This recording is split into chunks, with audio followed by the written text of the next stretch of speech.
Sofrimento psíquico dos filhos. Tem essa revista que se chama O Cuidador, que é uma revista dos cuidadores, que a editora é Marilice Costa. Ela é poeta, escritora e editora. O que mais, Marilice? Tudo que vocês fazem. Uma mulher absolutamente talentosa. Ela é arteterapeuta e editora dessa revista, que já está no 10º número.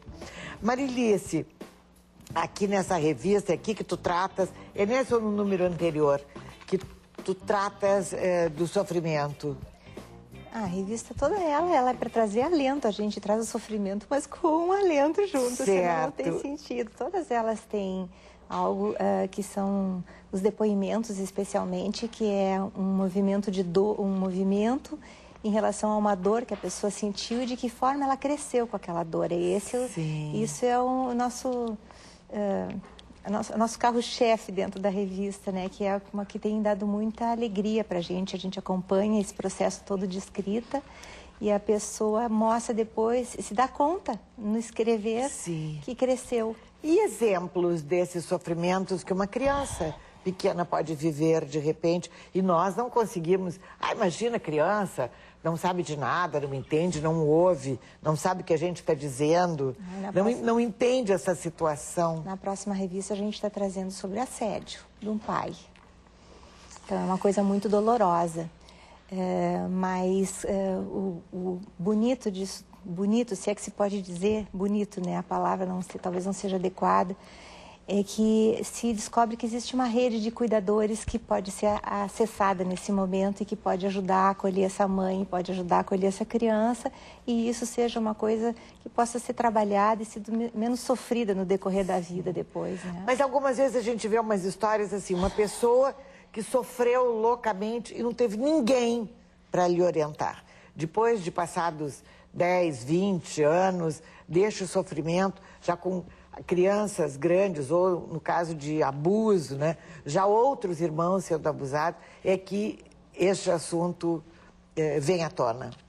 E como é que se recompõe essas pessoas, Marilice? Eu não saberia te dar respostas para as coisas tão individuais de cada um, porque cada um tem a sua singularidade, né? Sim, mas é possível se recompor um ser humano, as crianças? Eu acho que tem um caminho, assim, primeiro, compreender, né? Conhecer, compreender, entender, aceitar e perdoar.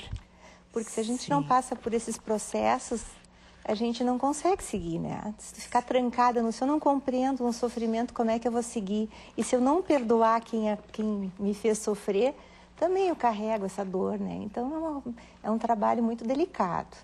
Sim. Por exemplo, cuidar de pessoas com transtornos mentais, é uma matéria da revista anterior.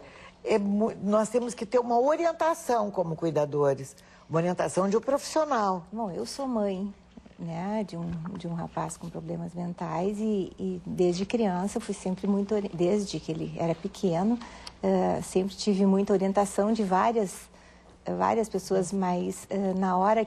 E se tu está focando no cuidador, é uma resposta. Agora, se eu for focar na criança, a criança precisa de todo um aconchego da grande família, da mãe, do pai, dos irmãos.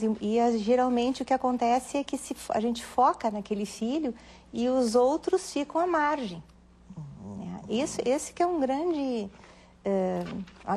grande tendão de Aquiles, eu digo, dessa situação. Porque a mãe é empurrada para cuidar daquele filho com problema. E os irmãos ficam de fora. Então, essa doença ela tem que circular também, porque ninguém é tão dentro da casinha sempre, né? Esta capa que tu puseste na capa, o teu filho e o teu pai.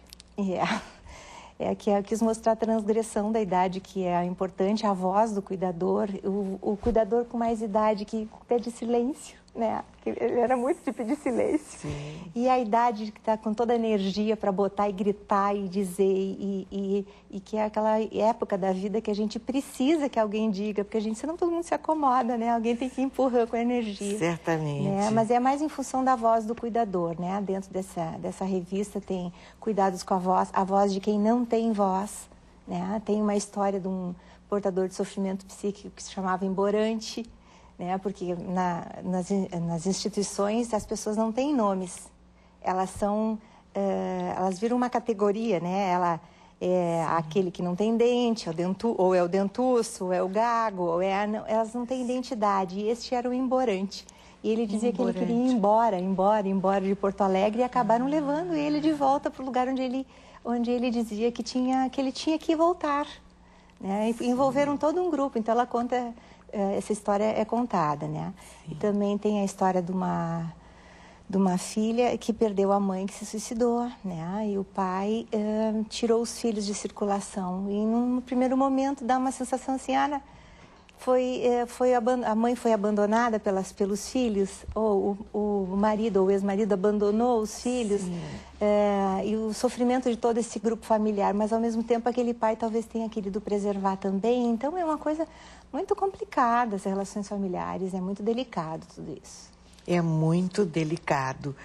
Bom, tem um programa de rádio de pais para pais, Alô Pai e Mãe, que é na FM Cultura, né? Isso, eu participei desse programa sobre saúde mental e estavam junto a Lucrécia, que é a psiquiatra responsável pelo CAPS Infantil do Clínicas. Foi lançar um livro que agora na próxima revista a gente está colocando como dica de leitura, porque é um livro maravilhoso para a comunidade conhecer sobre como é que funcionam os CAPs, como é que é a política de saúde, o que se pode fazer, o que se pode pensar. É um livro, além de ser grosso, ele é muito rico, né? É muito lindo. Então, a gente está trazendo esse livro dentro da revista. E também estavam nesse programa duas mães, uma da HFAP e uma outra mãe que tem filho, as duas têm filhos com esquizofrenia, um com mais idade, outro com menos, e mostrando, né, como é que lidam com isso, né? Porque não é fácil.